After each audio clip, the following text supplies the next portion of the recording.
Now, as expected, we heard about a very good summary and a very enlightening and compelling inventory of the problems we face. And I want now to address, also Charlie has highlighted, the importance of the governance challenge, which we have in order to deal with the problems we are facing. So governing the transition to a sustainable water future. Let me start with a quote of an eminent scientist.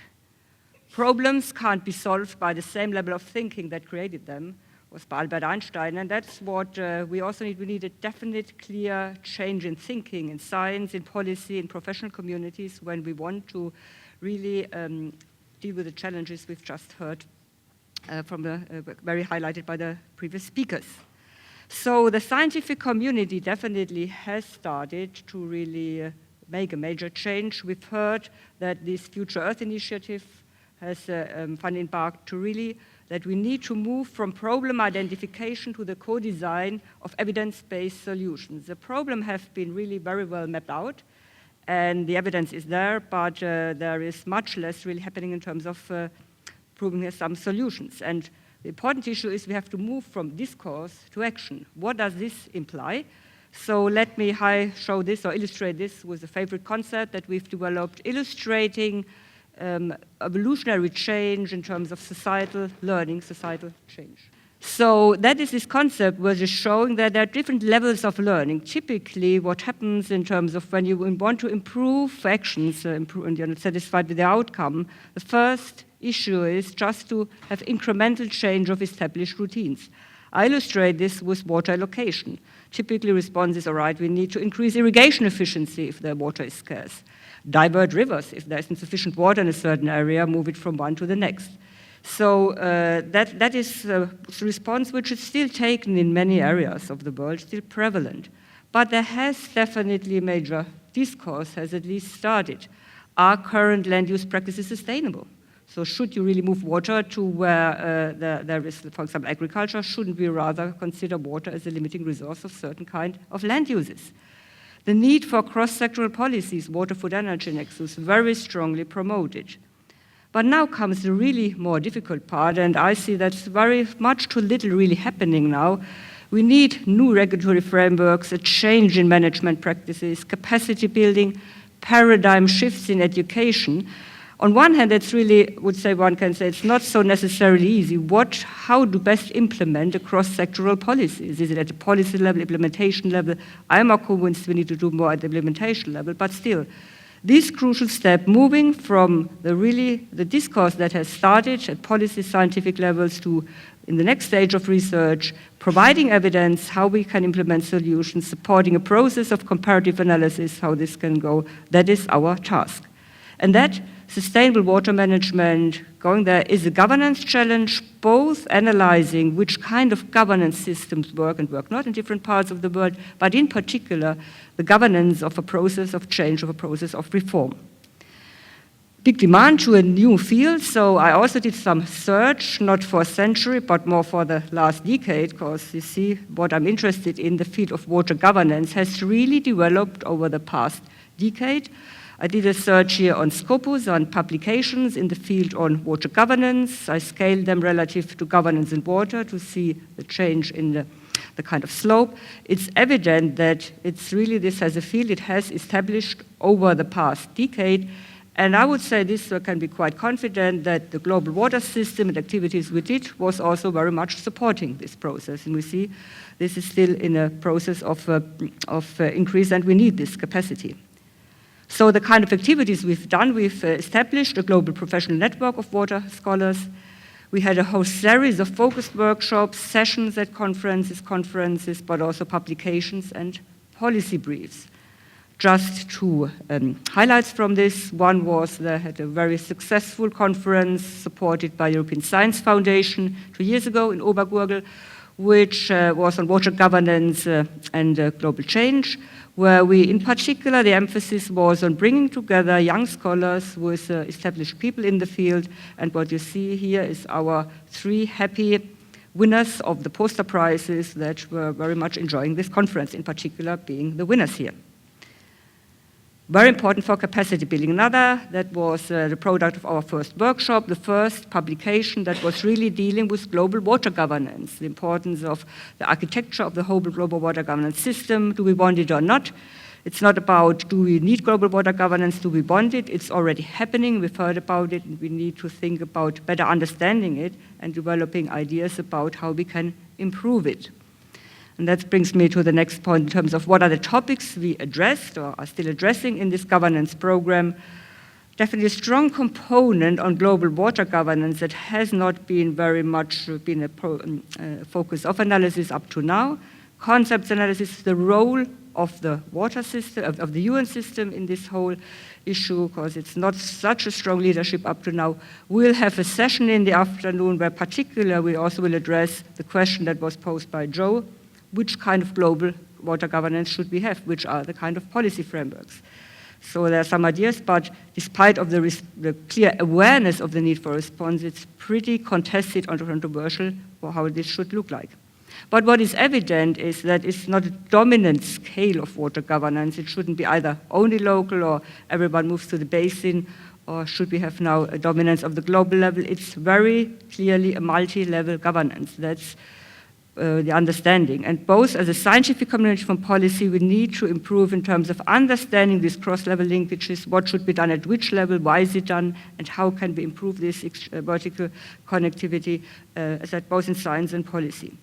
So we've started to develop a global database on these governance regimes. We are not yet satisfied with that. We also here, we heard a lot about monitoring, the need for improved data. Here, this field is particularly poorly developed and often a real lack of a real gap in many analyses. Also for what we require more comparative studies of basins.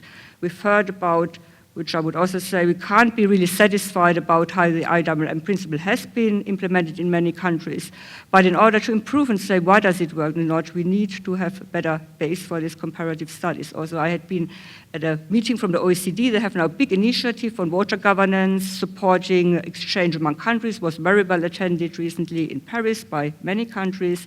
But also here, one could profit from a stronger analytical component that shows countries, all right, what do they really, when they talk about experience, are they the same or not? So here, I think it's also a task we can improve in the future. So let me give you some insights, a few examples of what are issues which are at the moment in the center of water governance and the kind of insights we've got up to now. One important issue is from a really improved understanding from moving away from panaceas to mastering complexity was the title of the paper we published on that. This issue of need to move away from panaceas was strongly promoted by Lynn Ostrom as well, which I collaborated closely with her up to her untimely death last year. That is an important topic because we had just in water, in the technical side, but also in particular on the governance policy side, a lot of panaceas. Privatization, everywhere you have the same recipe. Water user associations, everywhere the same recipe. IWM plans, all right, everyone develops IWM plans, if they have capacity or not. That was a benchmark of improvement. Do countries have a plan? But having a plan doesn't tell us much, it's often not implemented. So there's now an insight that simplistic recipes that are just extended over the whole planet don't work, but what is the alternative? Everything is different. So what we start to move into a direction is to develop diagnostic capacities. For example, that is the framework which is used in such a context is, on one hand, you have your water governance system with different kind of regulatory frameworks, with different actors and other elements, and it has a performance. And then the question is like implementing IWM principles, does it really increase performance in terms of improved water availability and other issues, improved integration, and how important is context on understanding here the kinds of performance we observe. Context means culture, environmental issues, history, socio-economic conditions. Some insights we got in a couple of studies that go in this direction, not very much. I think the study we hear is one of the first and few, apart from another study by Salit and Dinar, that all embarked in trying to work in this direction. We need more. There is no support for simple recipes for water governance reform. That's what we also expected. But at the same time, context is not, it's not everything is determined by context. So we still can look for general principle, but we need principle that can be tailored to context, because context explains a lot of variation. So we need these guiding principles and good practices that can be tailored to context, and we started to develop policy advice using this kind of approach. An example that is very strong, and that's also something we need to look more in the future, is polycentric governance is strongly related to high performance, in particular also to a higher adaptive capacity, and in this case it was advanced climate change adaptation. Polycentric, how we define it here, means that you have a decentralization of authority, of power, but with a very effective vertical and horizontal coordination. What you have other, if decentralization without coordination leads to fragmentation, we've seen quite a few regimes that are fragmented, doesn't work at all, and also centralization also does not work very much. So some kind of balance between bottom-up and top-down forces in governance seem to be of very important, and different countries have different ways how this can be realized.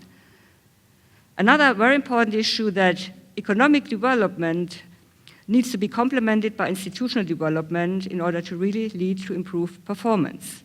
So just pouring money or supporting investment in countries without building the capacity to spend it wisely doesn't get you very far, neither in terms of economic improvement, in particular not of equitable sharing of water, and even less so what Charlie pointed out, in terms of trying at least somehow improving development trajectories that you don't degrade your environment by increased economic development.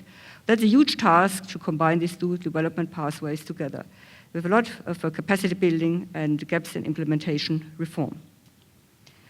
What are requirements for transformative change towards sustainable water governance? A whole range of insights we got from studies is a couple of people.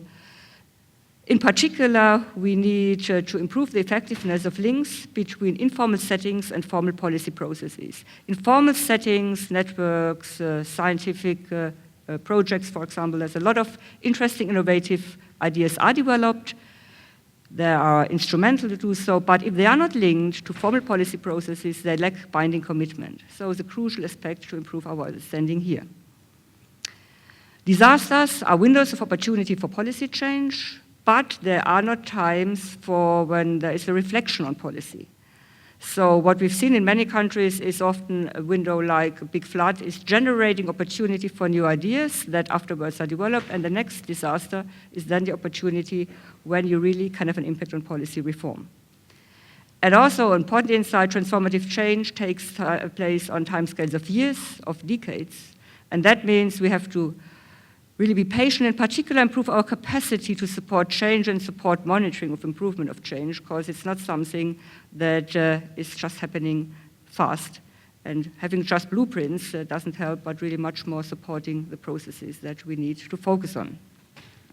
And the final example is we did some studies on a similar kind of things we find in terms at the global level, linking knowledge to policy, missing links in global water governance. So we analyzed a range of policy processes. So this shows you kind of a functional model of policy trajectories. We refrained from trying to represent this as a logical policy process with different kinds of stages, but we identified key elements that are important in global policy: knowledge generation, resource mobilization, rulemaking, conflict resolution, policy framing, and important elements, properties that characterize these elements: legitimacy, leadership, representativeness, and comprehensiveness.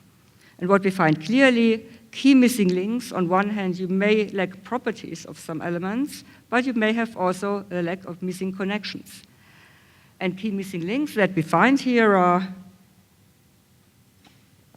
links between knowledge generation and policy framing, again, more informal and moving towards the formal process, and links between knowledge generation and rulemaking.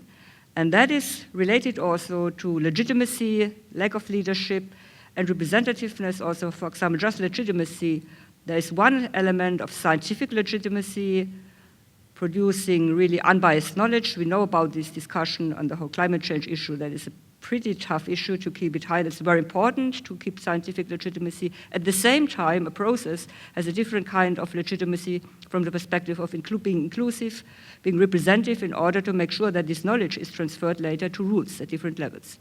So I think we got Claudia very, very important insights, which hopefully will also be supportive in the next stage, what we heard about the Sustainable Development Goals, that we also seen that having targets is quite important and that we can also monitor, but also keeping attention to the kind of attributes I've shown here is key to make sure that they, in the end, lead to a change in policy.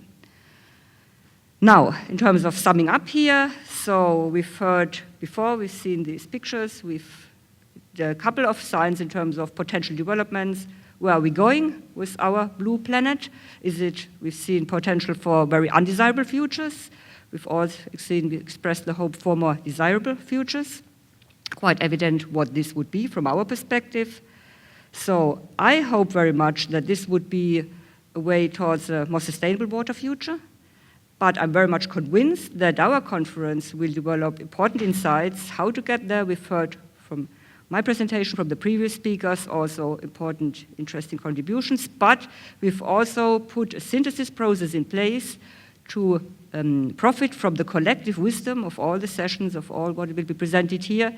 In particular, also on the last day, we will have a declaration where this community and others can join. We'll really join forces in order to embark on a common endeavor to move towards the sustainable water future. And I'm looking forward to the discussion at this conference, and thank you for your attention.